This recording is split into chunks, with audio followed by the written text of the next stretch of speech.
Hey guys, my name is Jim Dancy. I work with Val-U Liquors on their wine program.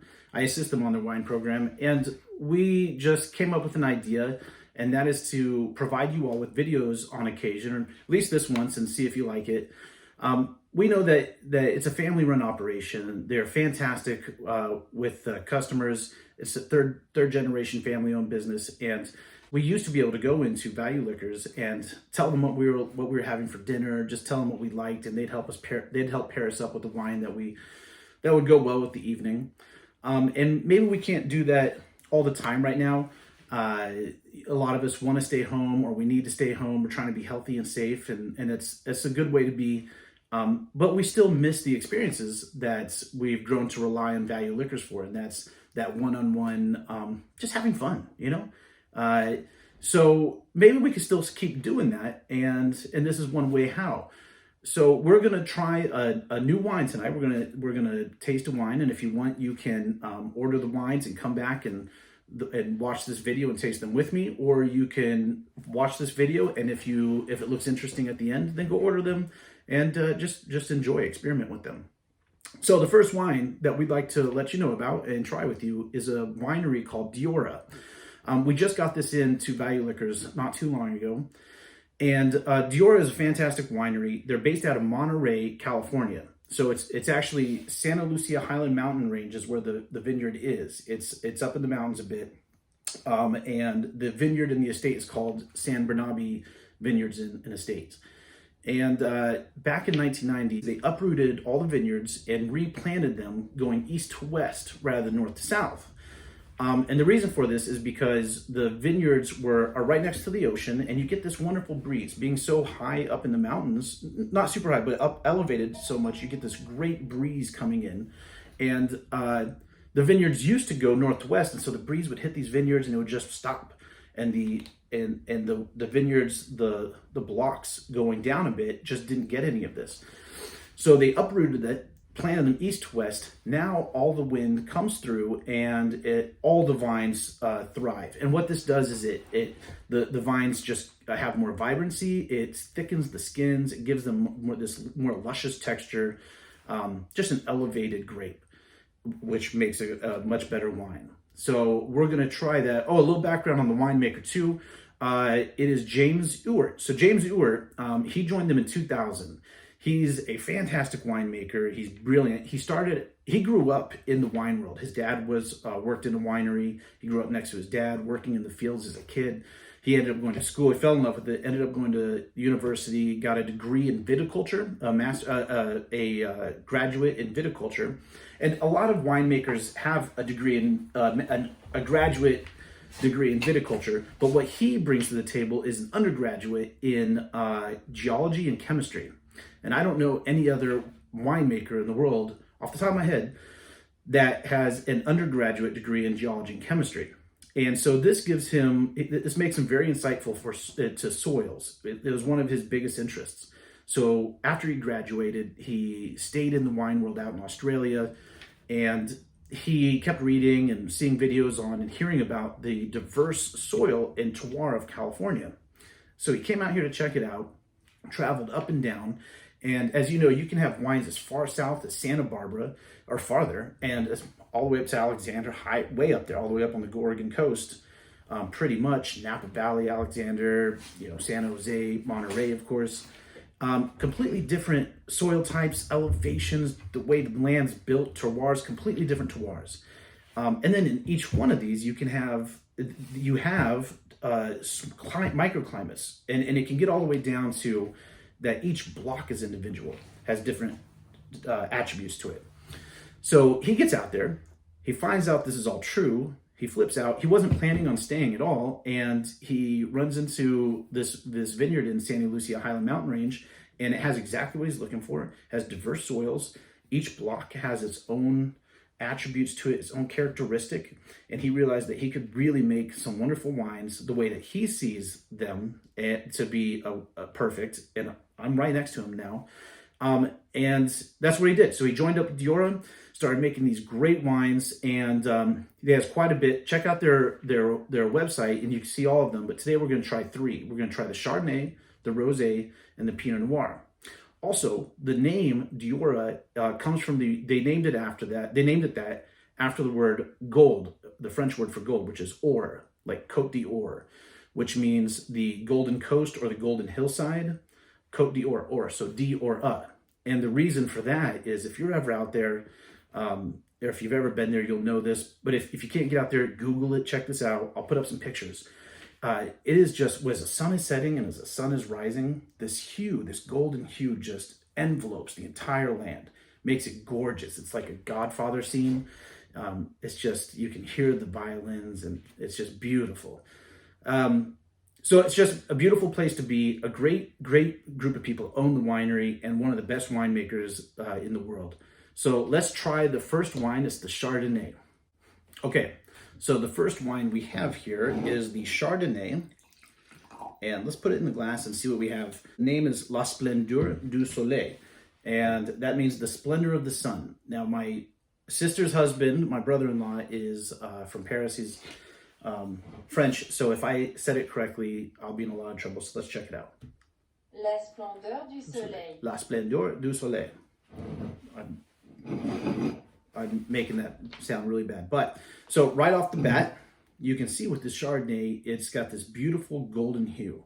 And it's just perfect for Diora. It represents the vineyards perfectly. On the nose, let's see. It's beautiful. You immediately get this toasted oak, a little bit of spice, some cinnamon coming right off of that. It's just right in your face. It's beautiful, actually. It's not too much. It's not too little. It's not this American oak bomb that you always hear about. It's not overwhelming, but it's there, and I love it. It's just right. It's not overwhelming. It's not overbearing too much at all.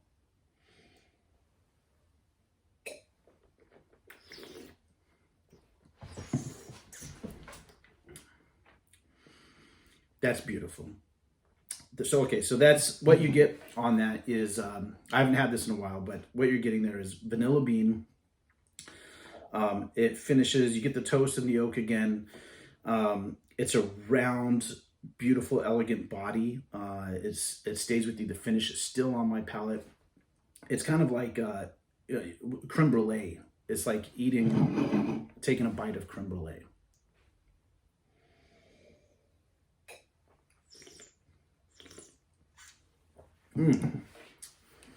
So it's definitely the splendor of the sun. Very good. That's going to go great with a creamy seafood dish like lobster, scallops, salmon. It's going to be wonderful with any of those.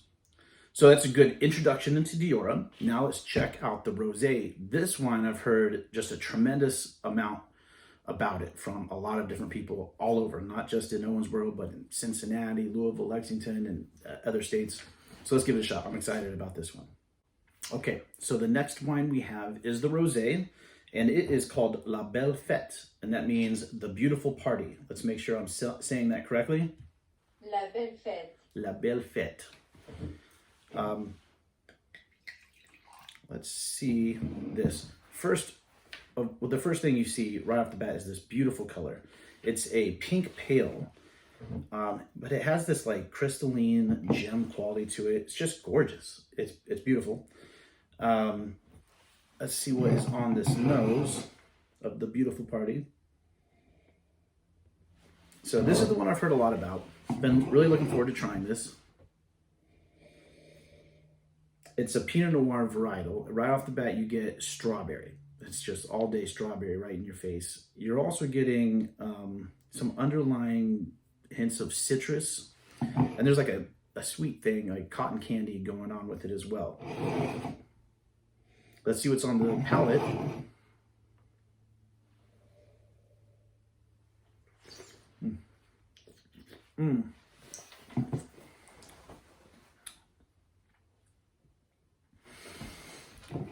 That's beautiful. You take your first sip, and it's on the second like feel of it that it really hits. So you definitely get the strawberries again, all day strawberries. Cotton candy is absolutely still there. And you get like a lime zest going on with it. That's probably the citrus that I got on the nose. And there's what it is watermelon. So it's like sitting in a wild strawberry field and somebody's taking chunks of watermelons and throwing them at your face. That's kind of the feel you're getting there. The finish is still there. It's something about it. It's like the texture is a little bit more grippy.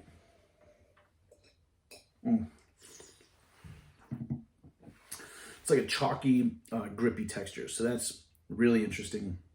I got 91 points on Wine Enthusiast magazine, and I definitely see why this is the wine that I've been hearing so much about.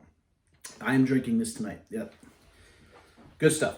So the third and final wine that we're going to try this evening is the Pinot Noir, and this is a wine that I've had tastings on in the past, and I think you're going to enjoy this one a lot.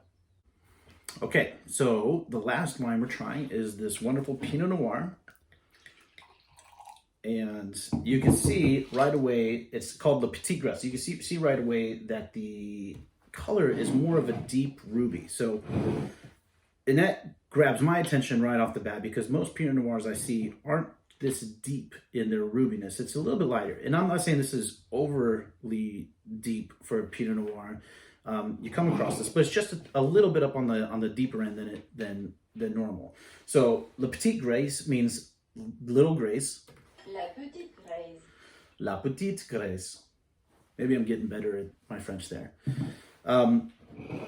And so I've tried this a few times. I love this Pinot Noir because there's a quality that we're going to taste through and we'll come to that you don't find in a lot of Pinot Noirs. And we'll taste it and come to it together. But so with the nose, what I'm getting here is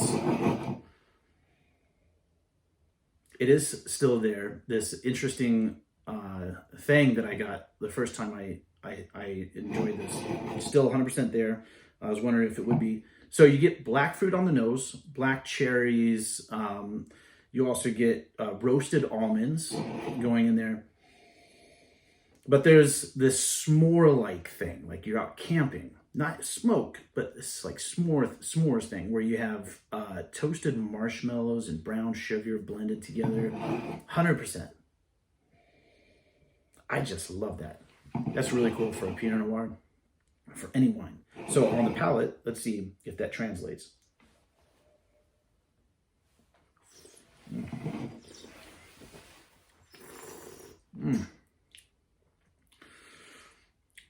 Interesting and beautiful. It is how I remember it. So that's beautiful. No, it is consistent. So it's still the same as I've tried. This is a little bit more red fruit on the palate, black fruit on the nose, a little more red fruit like red cherries. But there's also this, and it comes around to this. It's not immediate in your face. It's more like it hints and it comes around the side and touches and comes to the front, is blueberry. And I believe that's from, they put a small percentage of Malbec in this. And I believe it's from the Malbec. But the most interesting thing about this is, okay,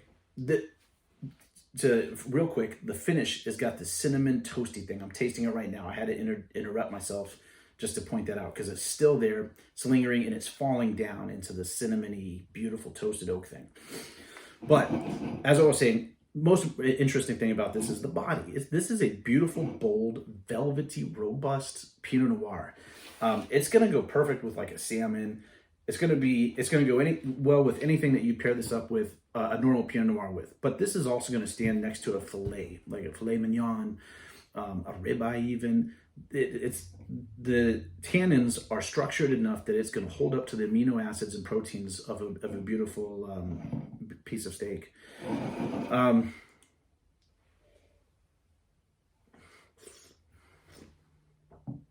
It's just so structured and different than your average Pinot Noir. It's elegant and beautiful as it should be, but it's just a little bit stronger. The reason I think this is because, as I mentioned, they uprooted the vineyards back in 1990, went east to west rather than north-south. And to give you an example of how much this affects things is the reason that you can have wonderful Chardonnays and Pinot Noir as far south in California as Santa Barbara, all the way down here, is because if you're looking at a map of California, all the coast goes north-south, and the mountain ranges follow that, go north-south. And there's a few places where the coast comes in And so if you're sitting on the beach, instead of looking out west at the sun setting, you look south. So if you're sitting on the beach, the sun sets to your right. It's in Santa Barbara. I grew up in Santa Barbara, in Goleta, Isla Vista. And it confused me as a child. And I grew up and I realized, well, my beach is facing south, not west. But it's one of the few places. But what that does is the mountain ranges come north-south, they curve in right there, and they go east-west right there in Santa Barbara, and they shoot through Santa Ynez, Santa Rita, and it just builds these beautiful vineyards, and you can plant some of the best wines you can grow. They do grow the best wines in the world because of this. So taking note of that, that's what James Ure and Diora did up in the mountain range of Santa Lucia Highland Mountain Range, is they uprooted, put it east to west, and now this wind, this breeze coming off the ocean, just like in Santa Barbara, comes in, goes through the vineyards, hits all the grapes, really lets them live and thrive, and it adds this, it gives them this thicker skin, this more structured tannin, beautiful wines, and that it makes it an elegant but structured big wine. It's just something that you can experiment. I recommend getting some a steak or something from a local restaurant, maybe some seafood, and then trying it with both of them. That's what I would do. I might go ahead and do that tonight with the rosé as well and that Chardonnay. They're all good. So you guys, I appreciate you letting me do this with you. It's, we're going through some interesting times right now, and the most important thing is for us all to stay together. And we all know that Val-U Liquors, both their locations, East and West, have been with us been working with us throughout all of this. Third generation, family-owned business. They're really putting in the sweat and tears, and we all have to support each other. So let's support our local restaurants. Let's support our local liquor stores and wine shops, and let's enjoy this the most that we can and stay together and link arms. You guys, I've really enjoyed this. I hope I get to see you again. Again, my name is Jim Dancy, and we'll talk to you soon. Thanks a lot. Bye-bye.